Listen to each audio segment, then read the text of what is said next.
TMC में भी वंशवाद को लेकर आक्रोश पैदा हुआ है, और यह आक्रोश इसलिए है क्योंकि वहां कुछ अंदर अंदर इस तरह की खबरें चल रही हैं कि ममता बनर्जी की तैयारी है कि जब तक वो सीएम है उसके बाद उनका भतीजा अभिषेक बनर्जी उसको वो सीएम बनाएंगी पश्चिम बंगाल का, और खुद प्रधानमंत्री बनने के लिए वो सपना देख रही हैं।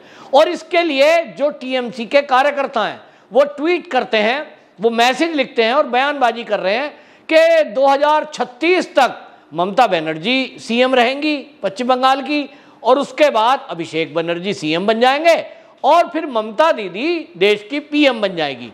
हालांकि ये एक शेख चिल्ली का सपना जैसा है, ना ममता बनर्जी 36 तक सीएम रहनी, ये तो इसी बार हिंसा ना होती, बूथ कैप्चरिंग ना होती तो पिछले ही साल वहां भारतीय जनता पार्टी की सरकार बनती। लेकिन सपना है, हर एक किसी को आजादी है, कोई भी सपना देखें। तो टीएमसी के कार्यकर्ता कुछ चाटुकार जो हैं उन्होंने ऐसा बयान दिया है। और आपको बता दूं इसी में वो अपरूपा पोद्दार हैं, उन्होंने ट्वीट किया, और उन्होंने ट्वीट किया कि ममता देश के पीएम के रूप में शपथ लेने के बाद डायमंड हार्बर के सांसद अभिषेक को बंगाल का मुख्यमंत्री के रूप में हम शपथ दिलाएंगे। अब जब बाद में चीजें हुई कि आप अभी आने वाली चीज को अभी से कर रहे हैं, टीएमसी के कार्यकर्ताओं के अंदर ये गुस्सा हुआ, जो सीनियर लोग हैं, कि क्या हम केवल दरी बिछाने के लिए हैं? ममता बनर्जी अभी सीएम है, फिर उनके बाद उनका भतीजा बनेगा, तो ये तो नेपोटिज्म हो गया। और इस नेपोटिज्म को लेकर अभी तक ममता बनर्जी खुद विरोध करती रही कि कुछ पार्टियों में ऐसा है। कांग्रेस का विरोध जब भी उन्होंने किया वो इसीलिए किया, टीएमसी इसीलिए अलग से बनाई, कांग्रेस से टूट के आई कि वहां तो वंशवाद है, वहां मां है, फिर उसके बाद बेटा है, फिर आगे बेटी है, फिर भतीजे हैं। और आज वही ममता बनर्जी की पार्टी टीएमसी में अंदर से ये चीजें निकल रही हैं। अभी हाल ही में आपको बता दूं, जो राज्य प्रवक्ता हैं कुणाल घोष, उन्होंने ये बोला, उन्होंने कहा 2036 तक ममता बनर्जी सीएम रहेंगी, उसके बाद 2036 में वो संरक्षण बन जाएंगी पार्टी की, और हम क्या करेंगे, पार्टी की कमान अभिषेक बनर्जी उनको सौंप देंगे। मतलब आप समझिए कि व्यक्तिवादी पार्टियां जो हैं इस देश में वो दिखती है, जैसे हम देखते हैं उत्तर प्रदेश में समाजवादी पार्टी है और व्यक्तिवादी पार्टी कांग्रेस को कहा जाता है, इसी तरह लालू प्रसाद की पार्टी है। ये कई सारे ऐसे लोग हैं जहां केवल एक परिवार के लोग ही सब कुछ हैं, और ये जब बनते हैं तो जो बाकी चीजें हैं, कार्यकर्ता है, उसकी उपेक्षा होती है, और बात करते हैं लोकतंत्र की रक्षा की। लेकिन सबसे ज्यादा भ्रष्टाचार अगर देखा जाता है इसी तरह की सरकारों में है, क्योंकि कार्यकर्ता की उपेक्षा और उसके बाद परिवार का भरण पोषण के लिए सारे नियम कायदे कानूनों को ताक पे रखना। अभी पिछले दिनों अभिषेक बनर्जी को जब ये चर्चा चली कि उनको राष्ट्रीय लीडर के तौर पे ममता बनर्जी प्रस्तुत करना चाहती है, और कहा भी गया, लेकिन ममता बनर्जी को जल्दी ही पता लग गया कि अभिषेक का कोई भी अस्तित्व पूरे भारत में नहीं है। और लोग का इसीलिए समझ गए कि टीएमसी के लोगों ने समझ लिया कि अभिषेक के अंदर वो क्षमताएं नहीं है जो वो पूरा राष्ट्रीय लीडरशिप उसका प्रतिनिधित्व कर सके। बेशक उनको राष्ट्रीय महासचिव बना दिया, कुछ जगह उन्होंने सभाएं भी की, लेकिन फ्लॉप साबित हुआ, क्योंकि पूरे भारत में इस तरह की बात को, इस तरह की पार्टी को कोई तवज्जो नहीं देता जो केवल एक वर्ग की तुष्टीकरण करके चल रही हो। और ममता बनर्जी का जहां तक बात है, टीएमसी की जहां तक बात है, पश्चिम बंगाल में जब वो पहली बार आए थे, कम्युनिस्टों के विरुद्ध ममता बनर्जी के जो भाषण थे, टीएमसी के लीडरों के जो भाषण थे, उन्होंने कहा था कि पश्चिम बंगाल में हम वामपंथी विचारधारा, नक्सली विचारधारा को नकार कर यहां विकास की बात करने आए हैं, और एक नया पश्चिम बंगाल बनाने के लिए हम लोगों को वोट दीजिए। वोट दे दिया, ममता बनर्जी सीएम बन गई। और हुआ क्या कि वो जो नक्सली विचारधारा के लोग थे, वो जो वामपंथी विचारधारा के लोग थे, उन्होंने टीएमसी ज्वाइन कर ली। और ये ट्रेंड में है वहां कि जो सत्ता में है सब उधर ही आ जाओ। और इसलिए जो काम वामपंथियों की सरकार में चल रहा था, कटमनी, टोलाबाजी, ये भ्रष्टाचार, वो सब जारी रहा, क्योंकि लोग वही है। वो एक फिल्म का डायलॉग है, बोले सरकार तुम्हारी है, सिस्टम तो हमारा है। सिस्टम में घुस गए ये वामपंथी। ममता बनर्जी भी इसको ठीक से कंट्रोल नहीं कर पाई, और इसलिए वो सिस्टम में बैठे हुए लोग वो वहां सारी गड़बड़ी कर रहे हैं जो पहले वामपंथियों की सरकार में चल रही थी।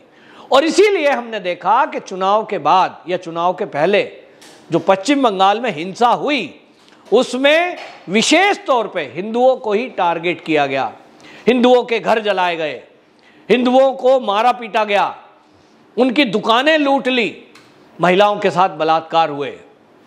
और ममता बनर्जी को अपनी गद्दी वो प्यारी हो गई, लोकतांत्रिक व्यवस्था, लॉ एंड ऑर्डर, उससे उनको कोई लेना देना नहीं है।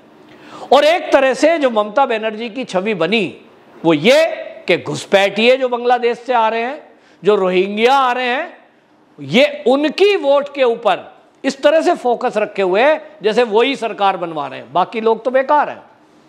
और इसलिए यहां ये देखा गया, और ममता बनर्जी के जितने बयान देख लीजिए, जिस तरह के अभी ईद के मौके पे उन्होंने भाषण दिया, उन्होंने कहा हम काफिर नहीं हैं, हम लड़ना जानते हैं। किसके लिए कहा उन्होंने? ये काफिर शब्द कहाँ इस्तेमाल होता है? किसको बता रही हैं कि हम काफिर नहीं हैं? आप काफिर नहीं हो तो क्या हो, ये बताएं जरा ममता बनर्जी। इस बयानबाजी के अर्थ यही लगाए जा रहे हैं कि ममता बनर्जी केवल एक वर्ग का तुष्टीकरण करके केवल मुस्लिम वोटों को लुभाने के लिए ये सब बयानबाजी कर रही है, और इसलिए टारगेट करती है मोदी को। उनको लगता है कि आने वाले लोकसभा चुनाव में 2024 में जो देश का विपक्ष है, शरद पवार है, सोनिया गांधी है, बाकी लोग हैं, वो सब इनको लीडर मान लें और ये प्रधानमंत्री पद की दावेदार हो जाएं मोदी के सामने। इन्होंने चुनाव के बाद ये कहा था कि हम हैं जिन्होंने बीजेपी को रोका। भाई तुमने नहीं रोका, ये रोका गुंडों ने। बीजेपी तो आज सत्ता में होती पश्चिम बंगाल में, यदि वहां चुनाव ठीक से होते, पुलिस अपनी ड्यूटी ठीक से निभाती, बूथ कैप्चरिंग ना हो पाती, तो आज वहां बीजेपी की सत्ता होती। ममता बनर्जी आज सत्ता में है, इसका मतलब ये नहीं कि लोगों ने उनको पसंद किया, ये बात अलग है, वोट मिली है, इससे नकारा नहीं जा सकता। लेकिन कई क्षेत्रों में वोटरों को डराया धमकाया गया और बीजेपी के वोटरों को तो घर से नहीं निकलने दिया गया। तो फेयर इलेक्शन ये हुआ ही नहीं। बीजेपी के लीडर ये आरोप लगाते हैं लगातार। चुनाव आयोग से मिले, कितनी शिकायतें दी, पुलिस में एफआईआर कराई, कोई कार्रवाई नहीं। और अभी आप देखें जो माहौल हो रहा है। और इस बीच में यदि ऐसी पार्टी निकल करके आ रही है और प्लानिंग देखिए कि अभी ममता बनर्जी है तो फिर अभिषेक को बनाएंगे, इसका मतलब ये हुआ कि टीएमसी के पास बाकी कोई ऐसा लीडर नहीं है कि जो आगे आकर पार्टी की कमान संभाल सके। जो ममता बनर्जी है, इसके अलावा क्या सेकंड नेता कोई नहीं है? आप सुनते हैं कभी भाषण? किसी का कोई भाषण नहीं है। क्यों भाई, बाकी नेता नहीं है? ये क्या है? यह है केवल व्यक्तिशय पार्टी।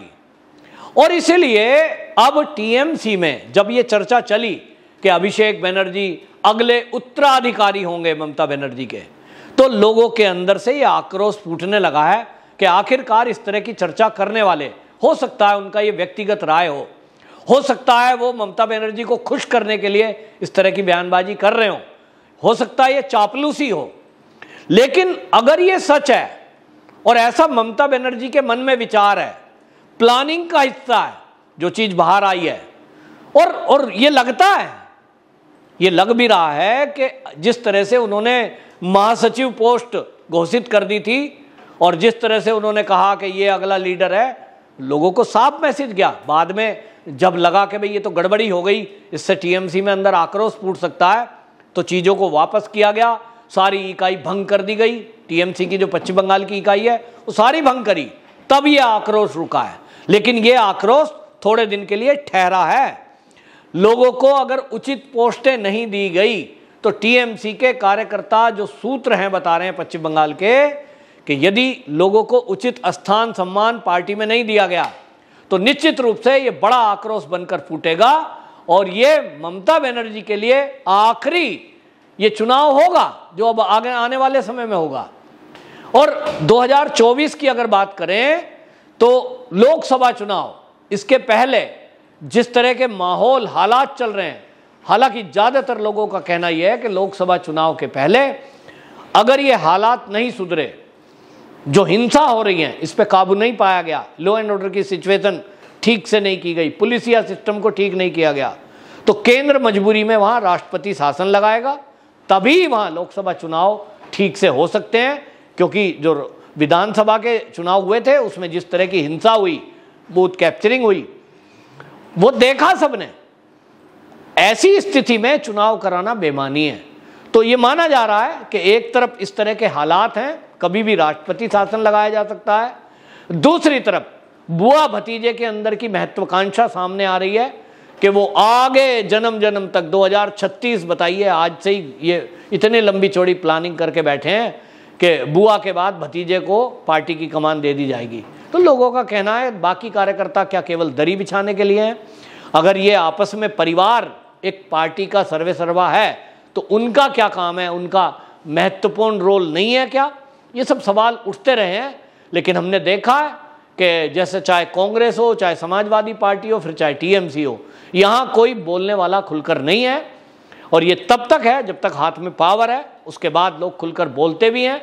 और उसके बाद पार्टी में जिनका स्वाभिमान है, जिनको लगता है कि उनके अंदर कुछ क्षमता है, कुछ गुण है, वो निकलकर सामने भी आते हैं। और जब कभी सामने आते हैं तो उनकी क्षमताओं को देखते हुए, जिस तरह से हमने हेमंत बिस्व शर्मा जी को देखा कि वो कांग्रेस में अपने को घुटन महसूस कर रहे थे, जैसे ही बीजेपी में आए उसके बाद एक प्रदेश के वो सीएम बनकर निखरे और पूरे देश में आज वो लोकप्रिय हैं लॉ एंड ऑर्डर के मुद्दे पर।